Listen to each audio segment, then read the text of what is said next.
From the Highlands to the coast, we'll bring you the rivalries, the traditions, the legendary coaches, and tomorrow's superstars forging their path to greatness. You're watching CarolinaPreps.com. Get off up, Lonnie! Get off up! Hold it! Hold it!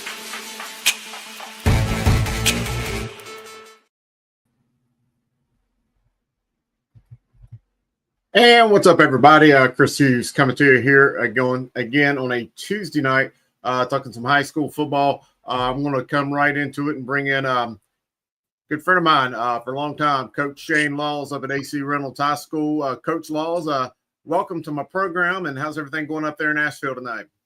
It's good. It's good. Nothing to complain about. So it's even hot in the mountains right now. So, but it's good. Man, I have no doubt. No doubt. Hey, I'm not going to keep you on long, but I definitely kind of wanted to check in with you and just kind of to get the pulse of your program. You're kicking off the season officially. I know we've been doing spring workouts and then summer workouts, building up into anticipation of the official kickoff of the season, which starts tomorrow with the first official practice. You've been doing this a long time, and you've been a head coach for a long time. Do you still get opening night jitters just thinking about the freshness of, the first real day of practice? Well, I still get excited. I don't think I get as overwhelmed with it all as maybe I did several years ago. I like it because now we've done all the off-season stuff. We've done spring ball, and now the kids have something to look to. We're getting ready to play games now. Now we're getting ready for our season. They can see a few weeks down the road. We're playing in R.L. Dalton Stadium with big crowd, and all that stuff is coming, and it's coming fast. So there's a purpose for everything that we're doing, and I think that's the fun part. I think they come with a little different attitude tomorrow than where we were even a few weeks ago doing summer stuff. I go back 30 or 40 years ago, when you and I were much younger men, back in those days, you really didn't have any of the summer works that we do today. You might have had some passing leagues and some things like that. But in a lot of cases, you showed up at your school on August 1st, and that was really the first football that you really did. Now, fast forward here to 2025, you've had these young men out there doing spring workouts and 7-on-7s and weight room work. How much further ahead is the game of football today versus, take it back to the 80s or 90s when you and I were coming up? Well, I think I think there's a fine line to it. But the longer I've done this, I hope I've gained some wisdom in it. And, we try not to go crazy now in the summer. I just physically want to get their bodies ready for a long season. We don't do a ton of 7-on-7. We get on the field and actually do football stuff once a week. Most of what we do is in the weight room and conditioning in the summertime. Because hopefully we're playing in late November or early December, and that's a long time from now. And I don't need our guys to be super football players in July. And I want them to be excited, and I want them to be energetic in the middle of October, and then late November. I still want them to have all that juice. So you go back to when we were playing, and we didn't really start until August 1st, but I never felt like during the season we got tired of just and how we practiced a lot different in the 80s, the early 90s than we do now. But I think the other part is we played everything. We played 3 sports, and we were playing baseball in the summer and playing Legion ball and doing all these other things. And one thing I've noticed that kids now don't have to do quite as much as we did. We actually had to work in the summertime, but I think that you kind of have to find a midpoint between what we were doing a long time ago and where we are now, where we've gone overboard a little bit sometimes with how much we work in the summer, because it is a long season, and I think you have to pace yourself and more than anything, just get the kids ready for the grind that's coming for the next several months. Yes, no doubt. I want to ask about your team, but before I do that, I want to ask a little bit more about your community. It's been a while. I've been back to the Asheville area a couple times since last fall when Hurricane Helene hit. I know that storm and all the aftermath really affected your community. Some of the members, even of your coaching staff, that was very tragically affected. How has the Reynolds community over there and the people within your neighborhoods and things, how has the recovery been? And do you feel like there's a little bit more of a sense of normalcy now that we're almost a year away from it? Well, I think it kind of depends on who you ask. I mean, there's progress. I mean, there's definite progress in the Asheville area, and our community was one of the ones hardest hit. We're we're moving forward. It's definitely getting a whole lot better. I don't think a lot of people off the mountain, unless you came up, and then there were tons of people that came up here from off the mountain to help us when we needed it. But if you didn't see it and actually see how bad it was, you just don't understand the devastation that so many people went through. But I mean, there's still families that don't have homes. There's a lot of people there's still people that are missing. There's so much still that we're dealing with a little bit, but businesses are coming back. We're starting to get tourists back in the mountains, which is what we want.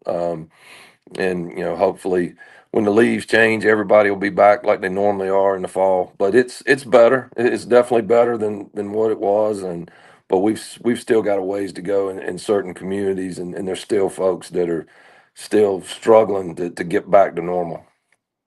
Do you feel like the football has kind of been a needed break or a good Yes. distraction for some of the kids and families that have been involved? Yes, I think so for sure. I mean, we played football about a month after the storm hit, and it was still bad. I mean, it was bad up here.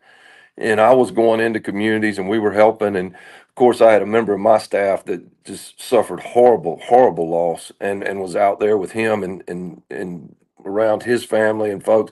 And that was what they wanted to talk to me about. It was, Coach, we got to play. Let's go play football. And if nothing else, I think last fall, when we did get back on the field, we gave people 2 or 3 hours on Friday night to think about something else and something that was normal, something that we were used to doing in the fall on Friday nights, and hopefully, this fall is going to be a normal fall. I know here at Reynolds we want to get as far away from the 24 season as we can. I think our kids were resilient and the way they battled through the whole thing, but there was after that thing hit, man, it was something every week, and we're ready to move on to 25 and want a normal fall of 25. Yeah. Hey, speaking of 25, not only am I excited about, what I see in your own football team, but just football in the Asheville community and the mountain community altogether. I feel like just from my vantage point at a statewide level, things are definitely on an uptick. I think that your program is definitely looking as solid as it typically is. I know they're a rival program, and I think Asheville looks to be on a little bit of a rise. Irwin has shown that they are stepping up. I think it's good just for that whole Asheville and Buncombe County community to see some of these programs. Even Inca looks to be kind of stepping up to kind of make the brand of football in that community better. I agree. I think football up here is going to be really good this fall. And I mean, your normal schools, the normal teams that have been strong, I think are going to be strong. But I think there's going to be some other teams and I think Inca's a good example. You brought them up. I think I think those guys are going to be pretty good. I don't know how good. We'll see when it all starts. But if you look at on paper who they've got coming back, and they've had some good young players over the last couple years, and Mike certainly is one of the best coaches in this area. He's going to do a good job. So but I think in general football in Western North Carolina as a whole is going to be as good maybe this year as it's been in about 10 years.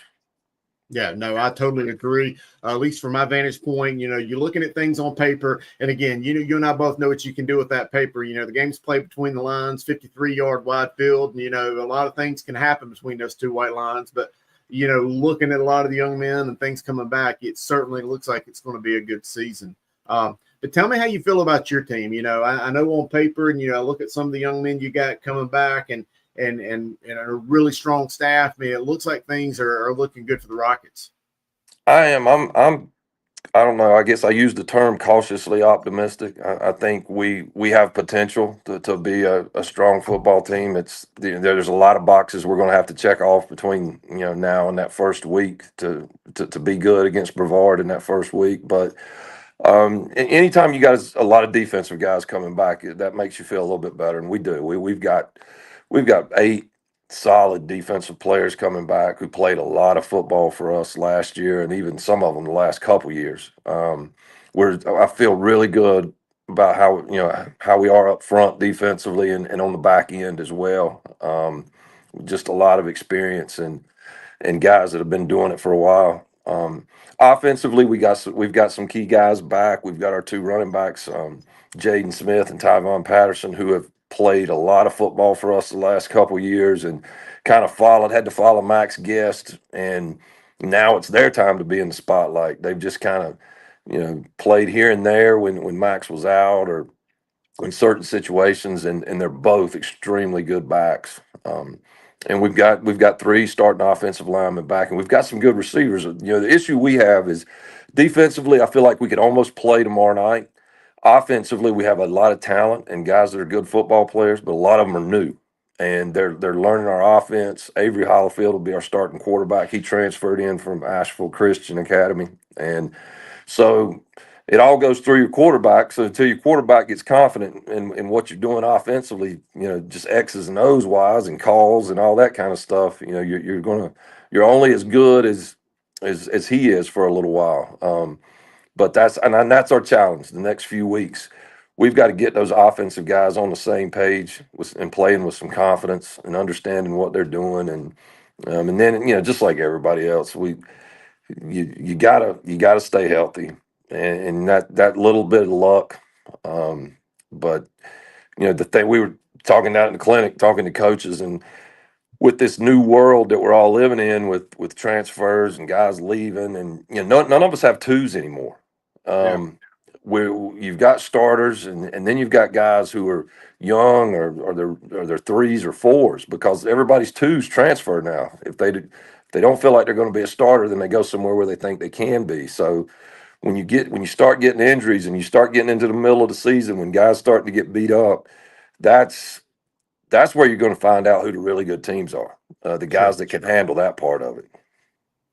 I don't really want to necessarily get into that, but I'll broach the subject if you're willing to chat about it. You talked about players picking up and moving, and you've certainly been affected by that, and for different reasons. Obviously, especially if you think back to the storm, but we've started to see a lot more of that. And, I try in my position, and call me the old school kind of get off my lawn kind of guy, because, that age, I hate to see kids pick up and transfer from one school to the other, but we're starting to see a lot more of that. How do you feel about that as a coach? I know you probably don't mind picking up a kid if they move, but there's also the potential of messing up some team chemistry and some things like that when things like that happen. I don't like it.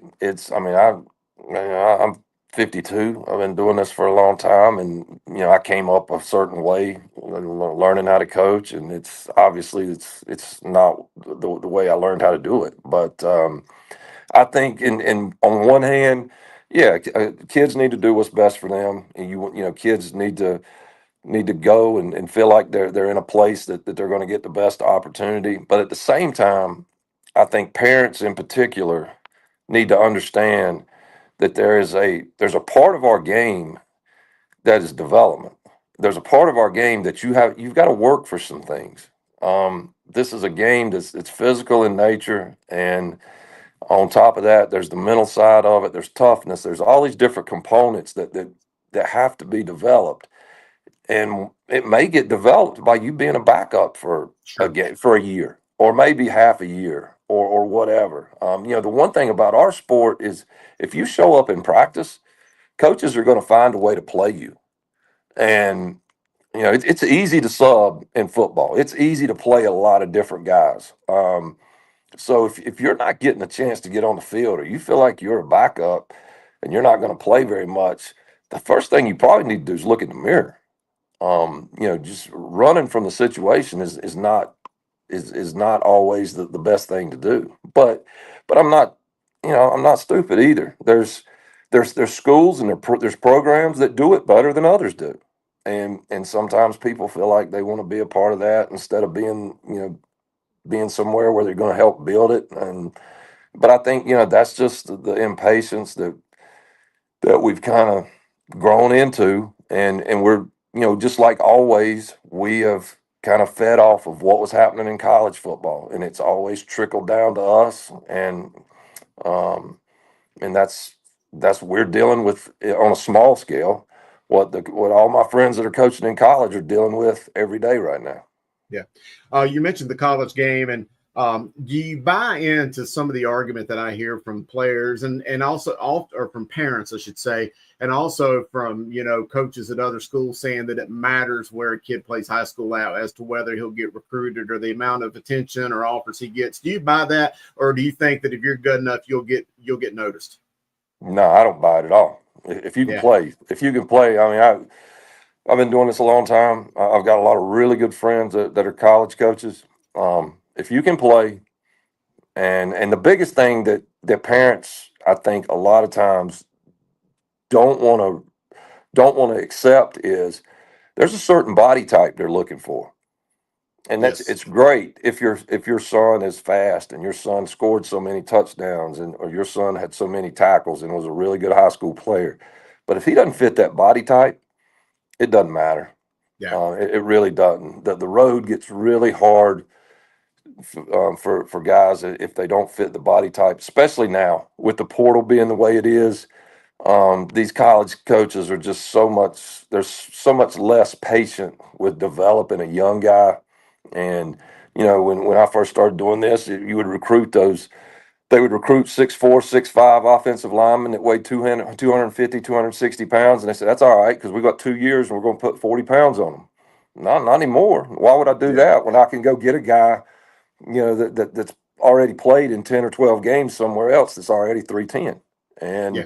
And that, I don't think, sometimes that's hard for parents to understand.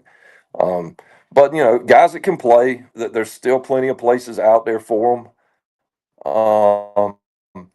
And there's nothing wrong with being a great high school player and ending it right there, and then going I on and doing the next thing too. I totally agree.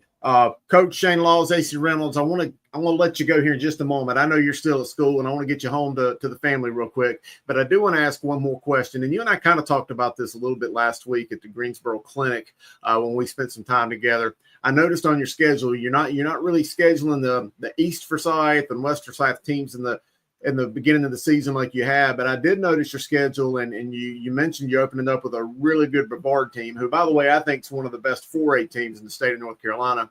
And also you're hosting a really, really athletic and really good J.M. Robinson team out of Concord, who I think is a 5A program. That's still a pretty aggressive schedule. How do you feel like that change in your preseason schedule is going to help you moving into the conference? I think I like the schedule. We've got good people on our schedule, non-conference. All of them, probably right now, if you took polls from coaches or whatever, I would say 4 of the 5 are picked to win their league, and that 5th one's close. So I like that. We've got some games that are going to be really tough for us early that are going to get us ready for what I think is going to be a tough conference season. And then, that RPI matters now. You Yeah. better play good people, and you're better off playing good people and maybe having games not go your way than beating people that aren't winning a lot of games. I've just always felt like the non-conference schedule needs to be fairly difficult to get your guys ready, because we want to try to compete for a conference championship every year. And like we said earlier, we want to be playing late in November and hopefully early December. And to do that, you got to get ready and you got to play good people. And we've been able to do that. We did. We got rid of the Forsyth County. The Forsyth County rules, man, they're hard to compete with up here in Buncombe County. Yeah, They no can do kidding. some things that we can't quite do, and it got to the point where it was a little much. Yeah, no kidding. I'm looking at your schedule right now. Open up on the road August 22nd at Brevard, at Maiden. You bring Robinson at home, Murphy at home. They're the Bulldogs. They're as good as it gets in the 3A. And I don't think that athletically speaking, they're really a 3A team. They're probably can compete with a lot of 4 and 5, probably some 6A teams. And then on the road with Freedom and Coach J.K. Atkins' team, you know, that team, they're definitely improved as well. So I think that's a phenomenal non-conference schedule, and I hope you guys have a lot of success and wish you guys the best of luck this year, Coach. Thank you. I appreciate it. Well, again, Coach Shane Laws, thank you for your time. I'm going to let you get out of here because I know you got you get back home and you ramp up and do this for real tomorrow night. But I appreciate your time as always, and always good to talk to you and promote your program and everything up there. All right, thank you. I appreciate you having me, Chris. You take care, man. Yes, sir, Coach. All right, guys, that is Coach Shane Laws, AC Reynolds High School. Again, the Rockets kick off on the road here in a couple weeks, taking on Brevard. And again, Brevard's as good a football team as it gets. Got to thank Coach Laws for coming on tonight. Just going to kind of again go over. We got some comments here. Let's put them up here on the screen. Coach Derek Miller, where a kid goes does not matter. Agree with you 1,000%. And then we got another comment here from Corey and Westbrooks. All hell, Western Alamance. Hey, I think Western Alamance. I think they're going to have a big year. I really do. And we're. I'm going to look at my tracker right quick. Talking 6A football tonight. So we got a Catholic guy. We got a Western Alamance guy. By the way, just to do a little bit of house cleaning, the Carolina Preps top 10 power rankings will come out. Probably around midnight tonight, or I might move the needle down to about 5 a.m. in the morning just to make you guys wait on them. But our preseason power rankings will be out tomorrow. I know a lot of people have been anticipating that. I've certainly worked hard on them throughout the course of the winter and into the spring and all summer, just playing them out and trying to make sure that they're as good as they could possibly be when we release them tomorrow. My power rankings are a little bit different. It's not really a poll. It's not really a beauty pageant per se either. I know that sometimes people think that because you won the state championship the year before, you should automatically be number one that following year. And I just do not buy into that logic whatsoever. I think that, if you're going to be good that year, you're going to be good that year. And we do have another question here. This is from Derek Miller. Who is your dark horse team for 6A West? Hey, that's a good question. Well, let me go ahead and throw it out there. My dominant team that I think, is probably the top tier team in 6A West is going to be Ashbrook. I think Ashbrook and Gastonia is as solid a team as I've seen. They would probably be my preeminent. I can't talk tonight. Preeminent favorite. I need to drink a sun drop, kind of get myself right. Favorite, Mount Tabor, obviously. A team that has kind of come out of nowhere, and this is in your conference there, Derek Miller, is Sun Valley. I think Sun Valley, I don't think they're a dark horse. I think Sun Valley is going to be really, really good. Some other top teams, obviously, AC Reynolds that we just spoke with, Charlotte Catholic, I think, is in the mix. Statesville, Kings Mountain, Watauga. I think those are kind of your top tier teams in the 6A West. We could throw Asheville in there, but you want to start to get to some of the dark horses of some teams that I think are really, really good in the 6A, but maybe kind of flying under the radar a little bit. I want to throw in an Alexander Central. Alexander Central is just about bringing everybody and the kitchen sink back. I know they got a coaching change. Got Chris Marshall coming in, taking over, but Chris Marshall's been a part of that program for a long, long time. Played for Tom Harper, been around with Coach Chris Deal. He knows the ins and outs of that Alexander Central community up there in Taylorsville for a long time. He knows what's important to them. He is incredible at the weight room. They have got a ton, and I mean a ton of guys coming back. So I think Alexander Central might be one of those teams that kind of fits the mold. I mentioned J.K. Atkins and Freedom just a few moments ago.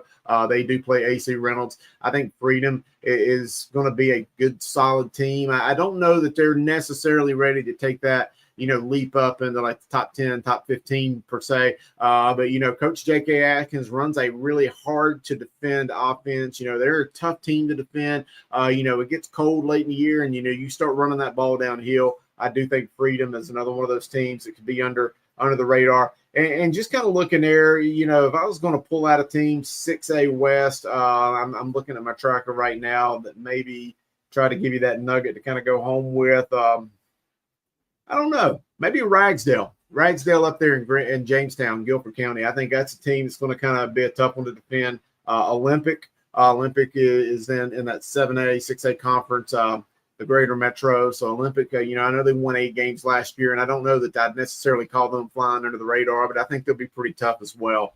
Got another comment here from Derek Miller. They have a great quarterback, I believe.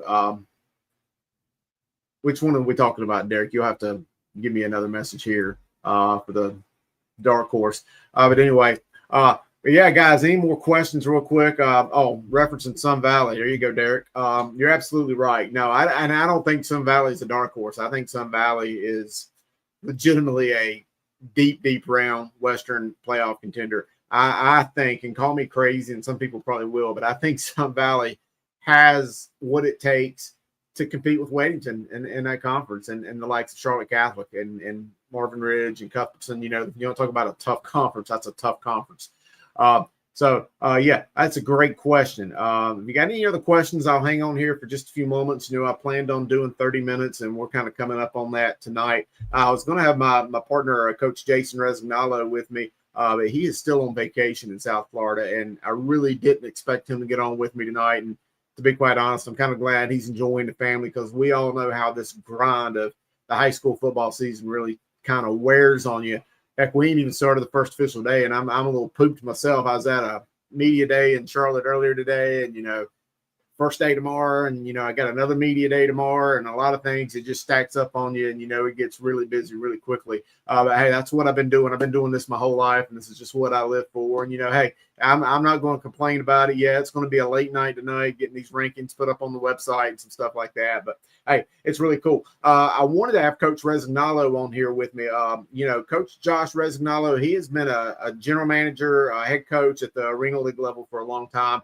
He was the offensive coordinator at Starmount last year. He has been around the North Carolina high school community for a long time. He's been a coach at Page, at Oak Grove. He's been at some really good programs over the year, and that man knows a lot of football. And I was really hoping to get him on with me tonight to help debut a new partner that we've got here at Carolina Preps. But I'm going to save that one. I think I'm going to save that one for tomorrow. Because that's going to be really cool.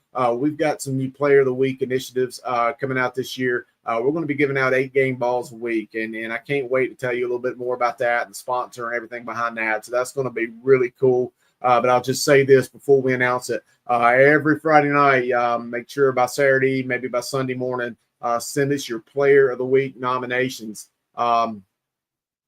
Because, we're going to be anxious to give away some footballs. We used to give away them Carolina Preps footballs many years ago, and we're bringing that back. And I think it's going to be pretty cool. Derek Miller got another question. Are the message boards back asking for a certain foot soldier?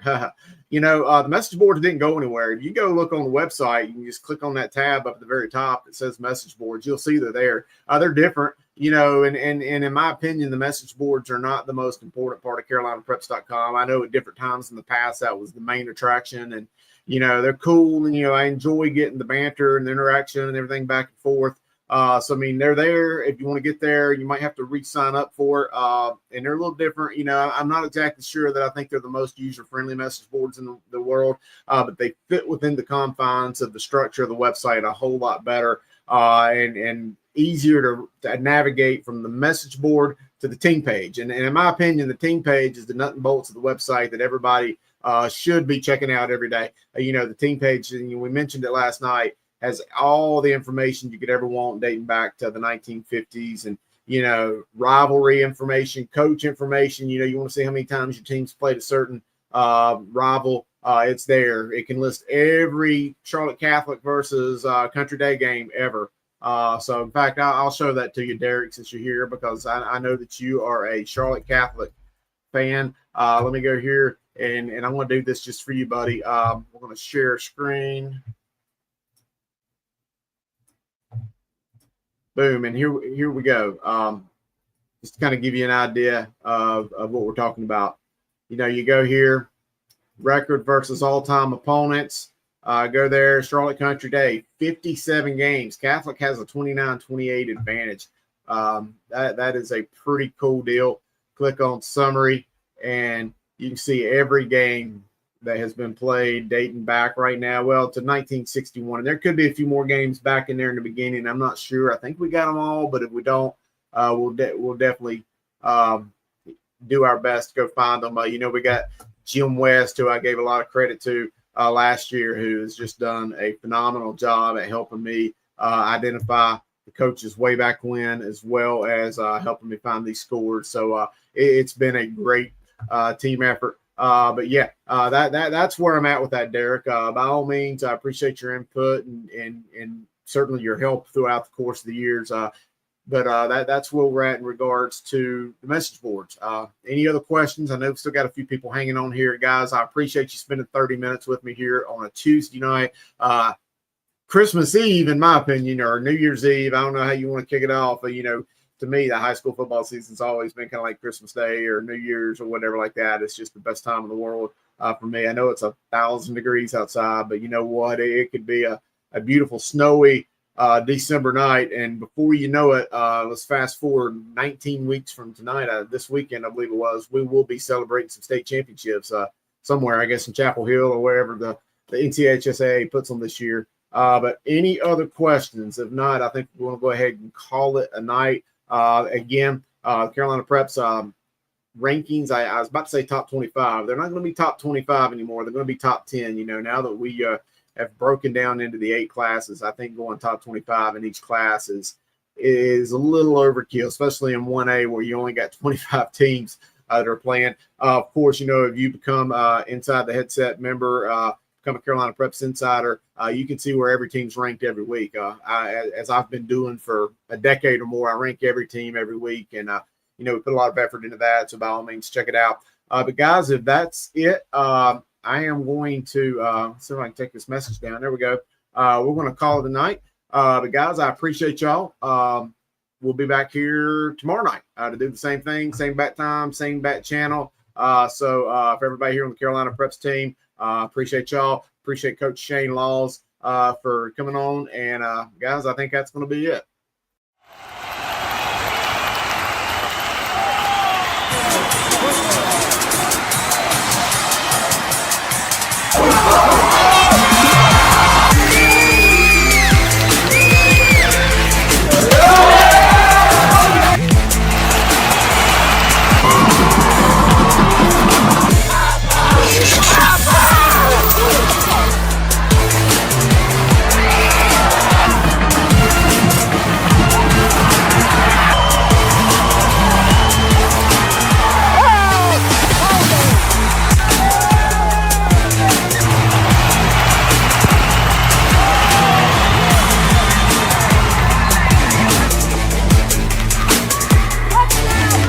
From the Highlands to the coast, we'll bring you the rivalries, the traditions, the legendary coaches, and tomorrow's superstars forging their path to greatness. You're watching CarolinaPreps.com. Get off my